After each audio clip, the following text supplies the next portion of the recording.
Hoje nós estamos falando aqui no Já Tá sobre espiritismo. Você acredita na vida depois da morte, em reencarnação, comunicação entre mortos e vivos? Para esclarecer algumas dúvidas de quem tem curiosidade sobre o assunto, está conosco a presidente da Federação Espírita, Maria Elizabeth Barbieri. Participe. Aí está a próxima pergunta. Olá, como é que eu sei que eu tive uma visão de uma pessoa que já morreu? É uma pergunta difícil de te responder em poucas palavras, mas você precisa conhecer e estudar o mecanismo das comunicações. Pois é, muita gente dizendo aqui pelo Twitter que às vezes sonha com uma pessoa e quer saber se isso é uma forma de comunicação. Pode ser. Pode ser. O sonho é uma forma de comunicação. Uhum.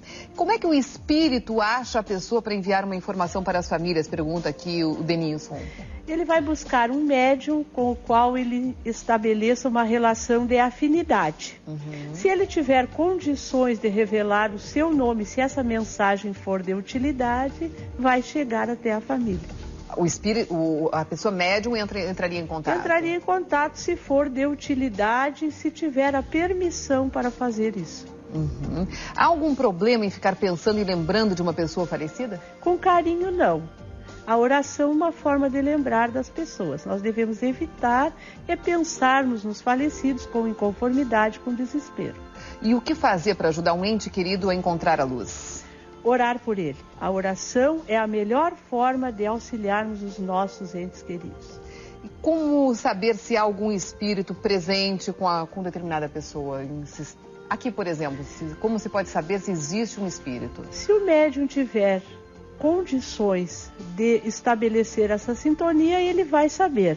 A utilidade de se revelar isso ou não é que vai fazer parte da disciplina e da educação do médium. Vamos à próxima pergunta, gravada pela nossa equipe de reportagem. Olá, o jogo do copo funciona? O jogo do copo é um fenômeno de efeitos físicos que nós chamamos. Não deve ser feito por curiosidade. Todos os fenômenos provocados por curiosidade ocorrem espíritos zombeteiros que vão muitas vezes causar dificuldades para quem o faz. Uhum, mais uma pergunta? Olá, com que idade uma pessoa começa a ter visões? A mediunidade não tem idade, ela pode começar na infância, na adolescência ou na idade madura. Como se pode mandar um recado para os mortos? Eles nos ouvem em orações? Pergunta a Cíntia. Ouvem muito e é a melhor maneira de enviar recados, lembranças felizes aos nossos familiares, aos nossos afetos. É pela oração. E os mortos podem ajudar os vivos? Se estiverem em condição, podem e ajudam muito. O Rafael Almeida quer saber se é possível saber a sensação de morrer. O sono é um treinamento para a morte. O sono do corpo físico. Uhum. Quando dormimos, nós estamos, na verdade, experimentando uma sensação de morte. É um treinamento.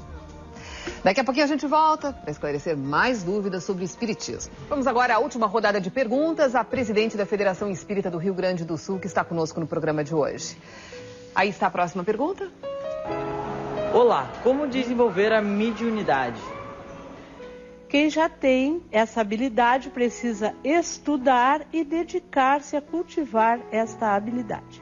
A Marília faz uma pergunta interessante. Ela gostaria de saber quando a pessoa tira a própria vida, se ela segue o mesmo trajeto do espírito de outras pessoas que perderam a vida num acidente. Acho que não é bem assim, mas enfim. Não. Uma pessoa que tem um acidente, de repente, e uma pessoa que morre no final da vida. Não. O suicídio é um crime contra a própria vida. Então, aquele que pratica o suicídio vai responder desta maneira por haver interceptado aquilo que a lei divina estabeleceu para ele. Uhum. E quem morre assim, por exemplo, com uma bala perdida num local que daqui a pouco... É diferente. Alguém que não concorre para extinguir a sua vida não responde por isso. Uhum.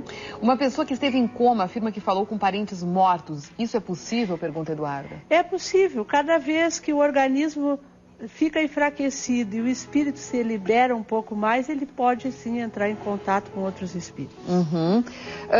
Crianças pequenas conseguem enxergar os mortos? Durante a infância isso é muito comum. É muito comum que a criança perceba esta outra dimensão. E como é que os pais devem lidar com isso? Com naturalidade. O amigo invisível muitas vezes é indício de mediunidade. lidar com naturalidade. Se a criança não se sente intimidada com isto, isso deve ser tratado como uma fase normal da infância que depois tende a amenizar. É verdade que os espíritos podem atrapalhar as atividades dos vivos?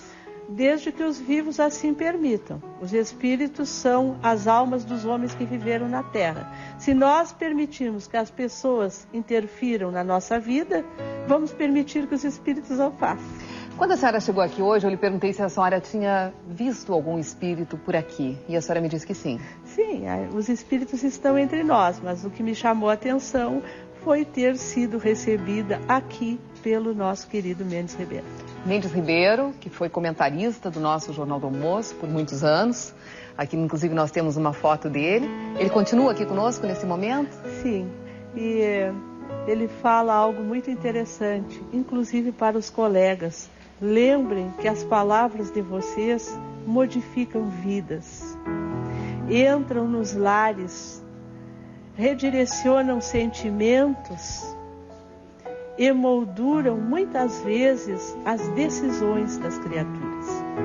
Olha que bonito. Essa foi a mensagem que ele está mandando para a gente nesse momento. O comunicador precisa saber disto.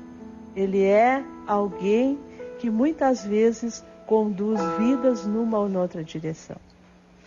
Maria Elizabeth, muito obrigada por ter vindo ao nosso programa e ter nos prestado esses esclarecimentos sobre o Espiritismo.